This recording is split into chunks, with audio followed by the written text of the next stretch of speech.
E no versículo 5 diante,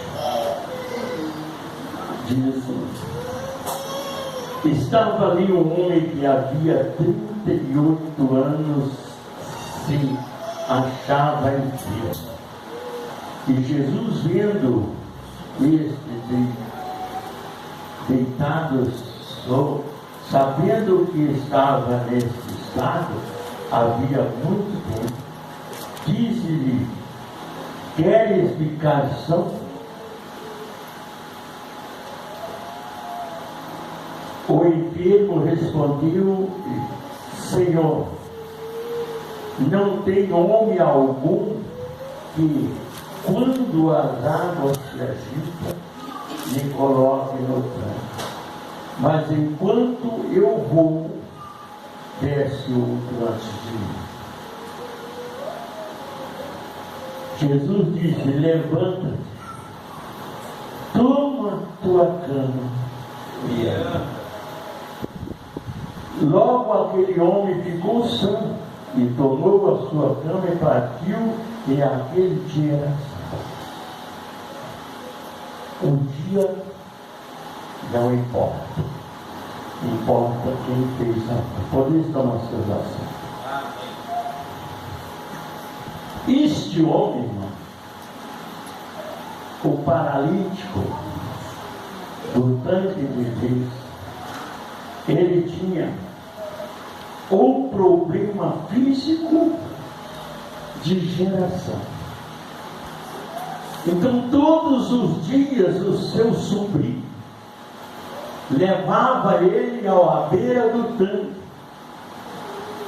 porque havia um milagre.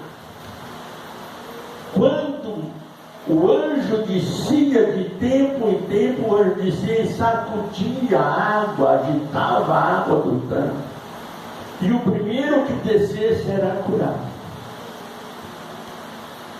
38 anos aquele homem foi levado ali para conseguir.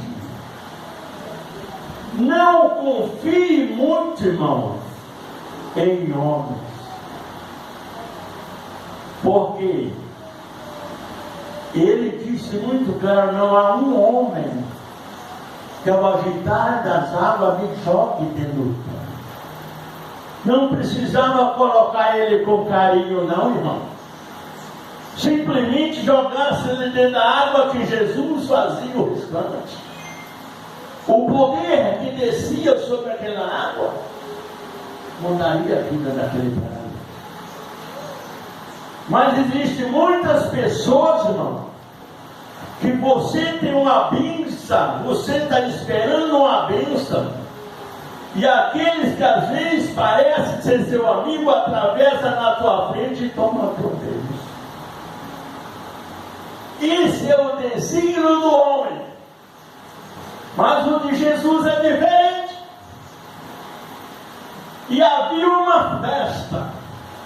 Jesus não foi lá naquele lugar por causa daquele paralítico, não. Jesus foi na festa.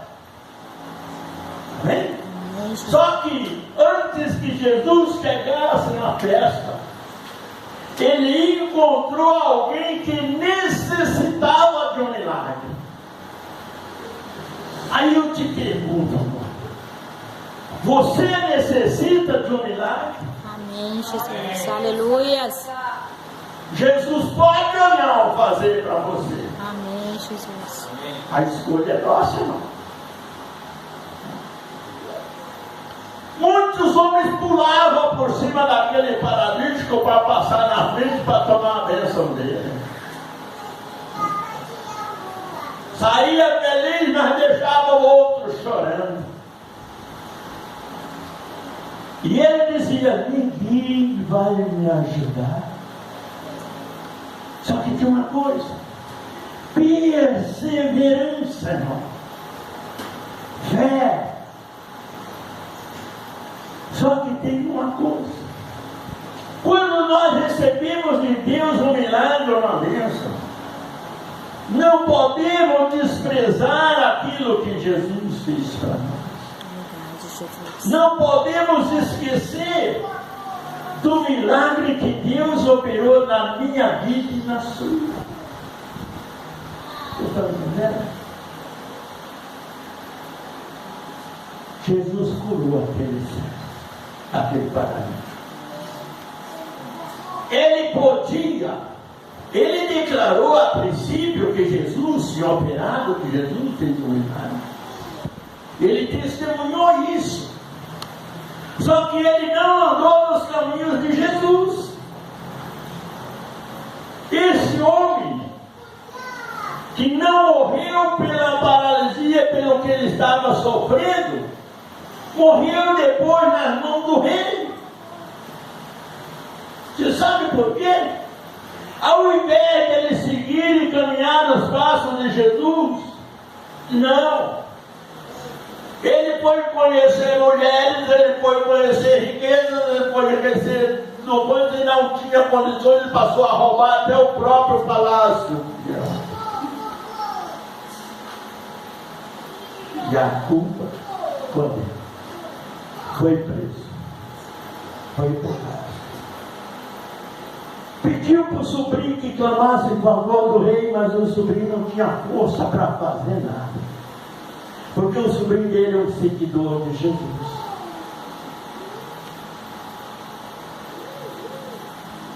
Aí nós vemos o outro lado, daquele que agradece a Deus e glorifica pelo milagre e valoriza Jesus pelo que Jesus fez. E um dia Jesus se decide a ir para Jericó, não por causa do céu. Jesus não foi a Jericó por causa do cego, irmão. Jesus foi para Jericó por causa de Zaqueu. Jesus queria salvar Zaqueu e mostrar para a humanidade que nada no mundo está perdido. Às vezes nós julgamos as pessoas pela aparência. A aparência não vale nada. A aparência é vaidade e fantasia. Mas Jesus foi para Jericó. E a multidão atrás de Jesus. Só que antes de chegar em Jericó, lá estava aquele homem desprezado, sem nome, sem documento, sem nada. Sentado à beira do caminho pedindo esmola. Filho de um homem mais rico de Jerusalém. Todo mundo conhecia o pai dele. Mas o pai não queria nem ver a cara do filho. Jesus vai chegando aqui. E aquele cego ele não via, mas ouvia. Hoje tem muito crente que vê e ouve a palavra do Senhor e não respeita. E não valoriza. E todo crente quer ir para o céu, não quer? Mas não vai não. Vai aqueles que andam no propósito de Jesus. Se não estiver no propósito, não vai a canto nenhum, vai descer. E ele escutou aquele barulho, ele perguntou, mas que barulho é esse que eu nunca vi um barulho desse por aqui?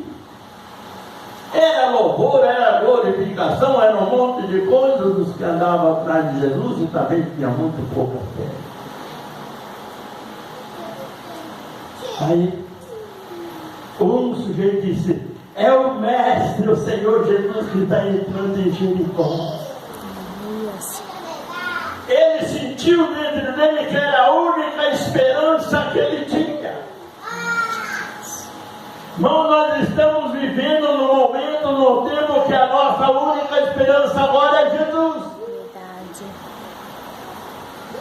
A maior parte dos cristãos, dos crentes, estão esperando em governo, deputado, prefeito, vereador, senador, tudo.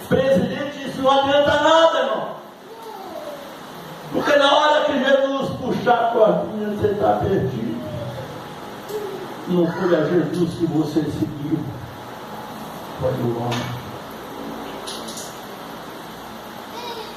Aí ele começou a gritar: Jesus, filho de Davi, tem misericórdia de mim. Lá no livro de Malaquias, Jeremias, diz assim: que a nossa, a grande misericórdia de Deus é a causa de não sermos consumidos. Está em Lamentações.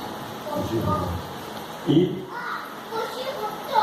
o povo tentaram calar ele para não ser abençoado.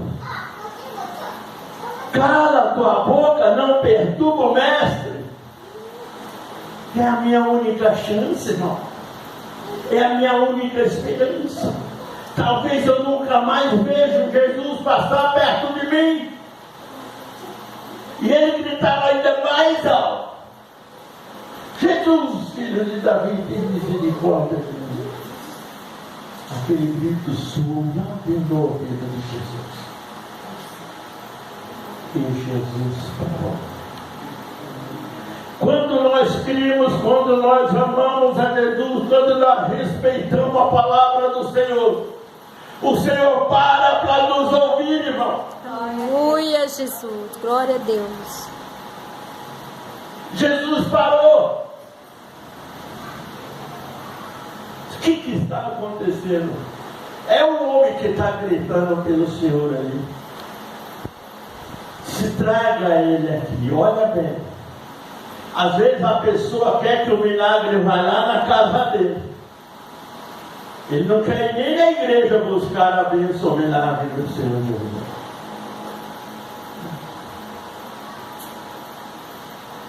Traga ele aqui. Aí correram lá onde estava o céu e disse: olha, levanta depressa porque o mestre está te chamando. Aleluia. Você já pensou, irmão? Ele jogou aquela capa fora, não preciso mais. Ele tinha certeza que Jesus o abençoava ele. Aleluia, Jesus. Jogou a capa e correu. A vida inteira ele nunca enxergou nada na vida. E quando ele chegou diante de Jesus, Jesus abriu um leque de propósito para ele. Dizendo: o que queres que eu te faça? Ele podia ser rico mais do que o pai dele, mas continuaria sendo. Ele podia ser o homem mais famoso que tiver, mas continuaria sendo. Ele tirou de dentro, no fundo do coração, da alma, do espírito, ele disse: Senhor, que eu vejo.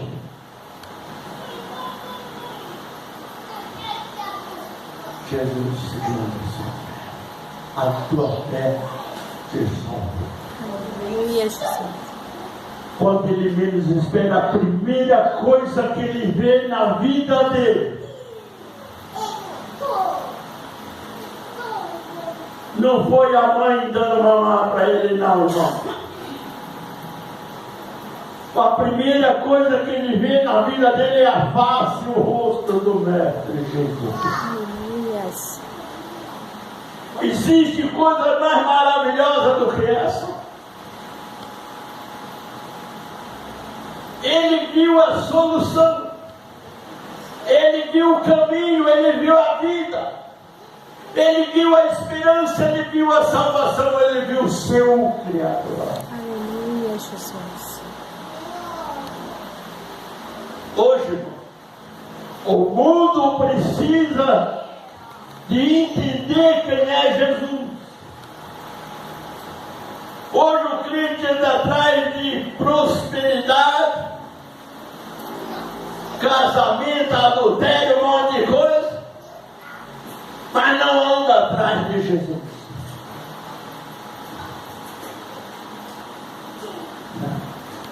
O que mais está derrubando o crente hoje é o nome, adultério e dinheiro. É o que mais está derrubando o crente, né? O povo não está preocupado com a sua vida eterna. O povo está preocupado com a vida pessoal aqui. E Jesus deixou muito claro de que adianta o homem ganhar o mundo inteiro e perder a sua alma, irmão. Ele deixou declarado que a nossa alma, uma alma, vale mais que o mundo inteiro. Jesus disse isso. Não é eu que estou dizendo.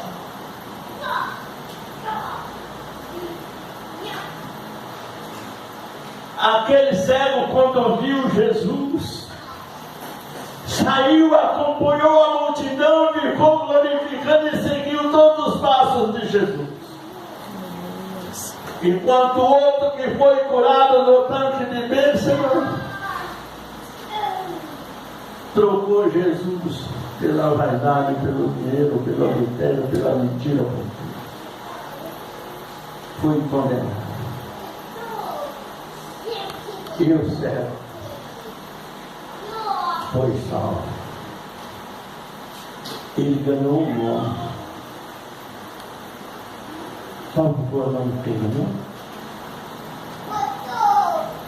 Jesus pôs o nome dele. Sabe que o nome de Jesus foi? Meu céu. Eu não quero ser o pastor Renato, missionário Renato, eu quero ser um servo do Senhor Jesus. Entendeu?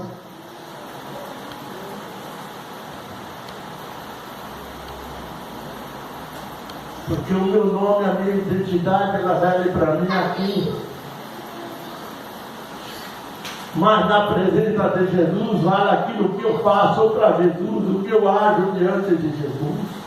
Isso que vai valer. Minha carteira de motorista não serve para Jesus, não. Minha identidade, meu documento, nenhum dos que eu faço aqui, ele me representa diante da lei do homem, mas diante da lei de Deus, que representa a minha vida diante de Deus em santificação. Somos falhos, erramos todo dia, toda hora. Mas não podemos ser egoístas, ignorantes, e dizer eu sou, o importante é não sou nada. Tem muito pastor que ele não prega para pouca gente, ele só prega se tiver de 2.000 pessoas para cima. Sabe por quê? Ele quer fama, ele não quer.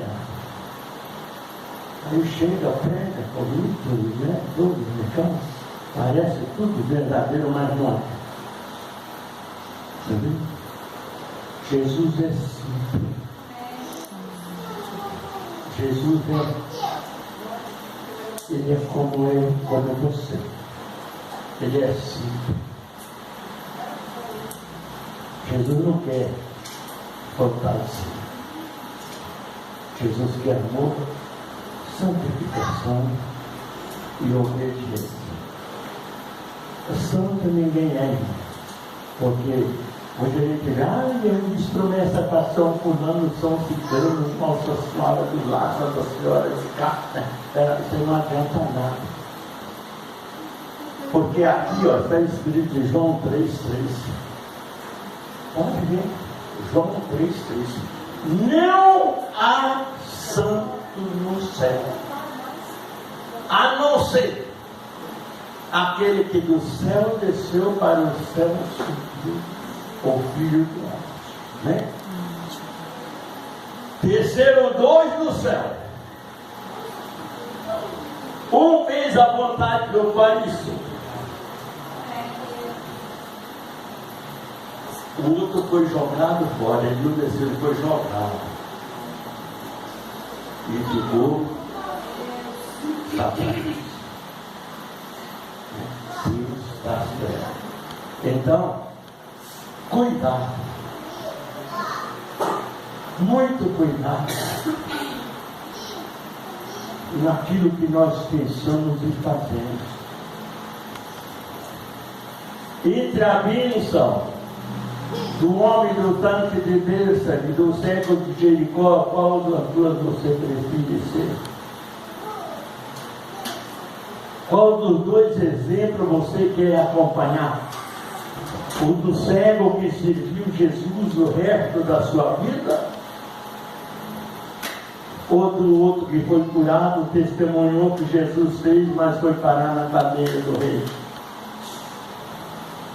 Qual dos dois você? Tem uma coisa. Às vezes você pode assim, mas Jesus sabia por que Jesus curou aquele paralítico. Jesus não sabia disso? Sabia ou não? Jesus sabia. Mas por que ele curou? Lá no livro de Malaquias 3, 17, 18, diz assim: vós sois meus particulares tesouros. Virei outra vez e mostrarei a diferença de quem serve a Deus e quem não serve a Deus. Amém? Então, eu quero dizer o seguinte: prosperidade é dom de Deus. Jesus disse assim, olha: buscai o reino de Deus e a sua justiça, e todas as demais coisas vos serão acrescentadas. Quando você busca primeiro o reino de Deus, a sua salvação, Deus vai te contribuir com a cura, com a libertação, com a saúde, com a prosperidade, com tudo. Porque está determinado pela palavra da boca de Jesus. Não é de um homem qualquer, irmão. É de Jesus.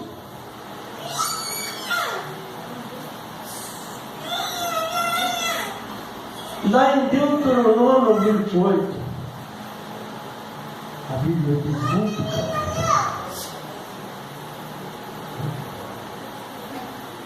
Olha bem.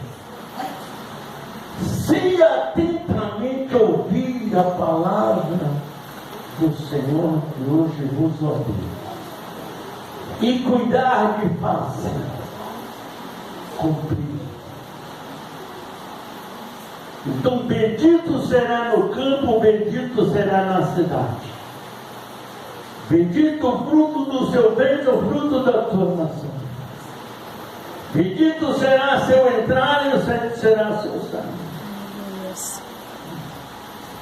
Todas essas bênçãos virão e te seguirão. Mas, em Deuteronômio 15, 28, 15, ele diz: mas se não ouvir a voz do Senhor, maldito será no campo e maldito será na cidade. Maldito será teu entrar, maldito será seu sair. Maldito será o fruto da tua macieira e o fruto do ventre dos seus filhos. E virão todas as maldições e te seguirão.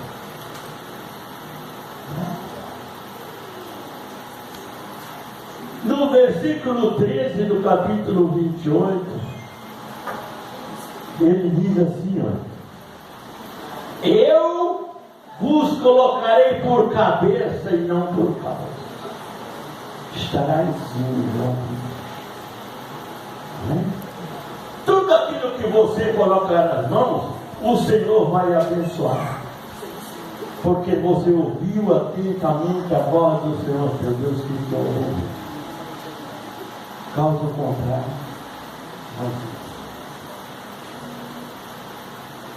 a cura, irmão, não está determinada a salvação. Amém? Se a cura tivesse determinado a salvação, aquele paralítico não se perdia. É por isso que a Bíblia existe hoje no ensinamento de Jesus, porque nada no mundo está perdido. Missionária, mas ele pecou, ele errou e fez. Mas peraí, houve arrependimento? Ou quem vai discutir com Jesus? Ele perdoou, está perdoado e acabou. Amém? Mas aquele fulano fez isso, fez aquilo. Ele saiu do caminho de Jesus e agora está voltando. Receba conforme ele deve. Porque o julgamento não é nosso, é de Deus. Nós não somos donos da alma de ninguém, irmão. Deus nos deu o livre-arbítrio para nós ir, vir, escolher, viver aquilo que queremos. Deus não impede você pecar, Deus não impede você ser santificado, Deus não impede nada. Só que tem um detalhe. Quando chegarmos no julgamento final, aí sim, aí é coisa boa. Porque tudo aquilo que nós fizemos e que nós não se arrependemos, vai estar escrito no livro. Livro que livro, pastor? O livro da condenação. Tem o livro da vida e o livro da condenação. Então, em que livro desse você quer estar escrito? Essa escolha é nossa. É nós que escolhemos. Pastor nenhum tem direito de falar, você tem que fazer. Peraí, você tem que crer, você tem que ouvir a palavra. A palavra tem a obrigação de ensinar, de pregar, de orientar. Mas mandar nos outros não. Amém? E tem muitos homens que se dizem homens de Deus aí que quer fazer de você um escravo. Né? Mas Jesus disse muito claro: quando o Filho do Homem for liberta, verdadeiramente serei livre. Você é livre para ir e vir fazer o que quiser. Porque o seu julgamento não é com o pastor, não é com ninguém, não é com a gente, é com Deus. Amém? Irmão, você está errado, você tem que orientar. Você está passando situação, Deus não quer assim, Deus quer dessa forma. Isso aí a gente tem que fazer. É obrigação nossa orientar. Mostrar o caminho da verdade que nós conhecemos. Mas obrigar não. Jesus não obriga, por que nós temos que obrigar? Hoje é dia de Santa Ceia. Tem muitas igrejas por aí que estão tendo Santa Ceia também. E que tem membros e obreiros chorando que porque não deu dia, não deu aquilo, eles cortaram a Santa Ceia dele. Pera lá, de quem é a Santa Ceia? De quem é o corpo e o sangue? É do homem ou é de Jesus? É de Jesus. Por isso a Bíblia diz: examinai o homem a si mesmo antes de comer do pão e beber do cálice. Porque o que come e bebe dignamente, come e bebe para a sua própria condenação, não discerne o corpo do Senhor. Isso a Bíblia diz. Amém? É isso ou não é? Então, irmão, Santa Ceia é do Senhor. Eu sei que eu sou tipo missionário, mas eu briguei com a mulher essa semana. Eu não posso tomar Santa Ceia. A mulher falou: eu briguei com meu marido, não posso fazer aquilo. Peraí, irmão. De quem é o perdão? Hã? De Deus. Chega na hora da ceia, você tem o desejo de participar. Deus, perdoa meus falhas, perdoa minhas fraquezas e meus pecados. Eu sei que eu errei, eu sou fraco, eu não estou nada. Você acha que Deus vai falar: não, você não vai tomar não? Você acha que Deus vai falar isso? Não. Deus vai falar assim: perdoados estão os seus pecados. Vai então. Amém? Nunca devemos ficar sem Santa Ceia, irmão. Porque a Santa Ceia é o corpo e o sangue de Jesus que fortalece a vida espiritual do crente. Amém? Então temos que ter consciência daquilo que nós vivemos e fazemos. Amém? Amém? Amém? Quero orar para aquelas pessoas que estão distantes, não sei se está tempo ainda chegar. Glorioso Deus eterno Pai, eu tenho, Senhor, a responsabilidade dada por Ti de orar por todo mundo em todos os domingos. Que o Espírito Santo esteja agora, meu Deus, em qualquer cantinho deste universo, deste mundo, alcançando, meu Deus, aquelas pessoas, Pai, que estão tristes, cansadas, batidas, amarguradas, desorientadas, perturbadas, nervosas, angustiadas, preocupadas, desviadas. Alcance essa vida, Senhor, e liberte a pessoa. Cura todas as enfermidades, meu Deus. Quantas pessoas não têm condições, Pai, de pagar uma consulta no hospital? Mas o Senhor é o médico dos médicos, Senhor dos senhores, atende esse povo, meu Deus, pelo amor da santidade da tua graça. E que o Espírito Santo esteja na vida de cada um, hoje e sempre, em nome de Jesus. Amém? Eu só quero confirmar uma coisa para vocês. Olha.